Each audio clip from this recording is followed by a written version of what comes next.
ও নবীন তরুণ, তোমার কিসের এত ভয়? জেনে রেখো বাংলাদেশের আসল পরিচয়। বাংলাদেশের আসল পরিচয় ইসলাম।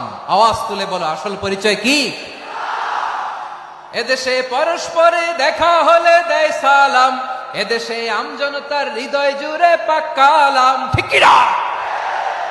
এদেশে বিপদ এলে সর্বজনে সর্বক্ষণে দোয়া পড়ে ইন্না লিল্লাহ সুবহানাল্লাহ সুবহানাল্লাহ সুবহানাল্লাহ সুবহানাল্লাহ। এই দুনিয়া এখন তো আর সেই দুনিয়া নাই, মানুষ নামের মানুষ আছে দুনিয়া বোঝাই,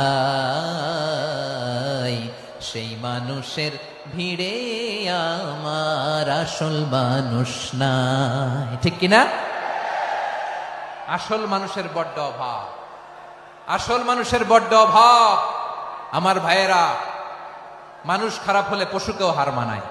আচ্ছা, আওয়াজ করে বলেন, এই যশোরের ছেলেরা দিক তাকাও, আওয়াজ করে বলো, যে ইসরায়েলি সোলজাররা উপর থেকে বোমা মারলো তারাও মানুষ? তারাও কি?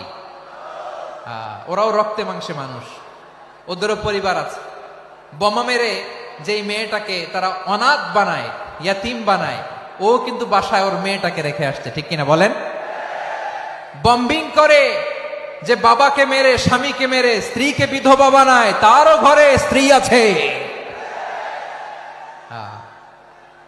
উপর থেকে বোম মেরে মানুষ মেরে দিচ্ছে, তারাও মানুষ।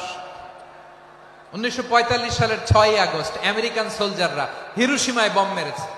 আমি নিজে দেখে এসেছি জাপানের হিরোশিমাতে। সকাল 8:15 মানুষ কেউ অফিসে যাচ্ছিল, কেউ খেতে খামারে কাজ করতে যাচ্ছিল। লিটল বয় নামে একটা বোম মেরেছে তারা। এই বোমের আঘাতে, পারমাণবিক এই বোমার রেডিয়েশনে আঘাতে, বোম ব্লাস্ট হওয়ার পরে মুহূর্তের মধ্যে 1,40,000 নাই। উপর থেকে যারা মারতেছে এরাও মানুষ, যাদেরকে মারলো তারাও। তার মানে মানুষে মানুষে পার্থক্য আছে না? নেই? মানুষে মানুষে পার্থক্য আছে। নাক কান চোখ মুখ থাকলেই মানুষ নয়। বাড়ছে জনসংখ্যা, কমছে মানুষ, চিল্লায় বলো ঠিক কিনা? তাহলে আমরা বুঝলাম, মানুষ ভালো হলে অনেক ভালো, খারাপ হলে অনেক খারাপ।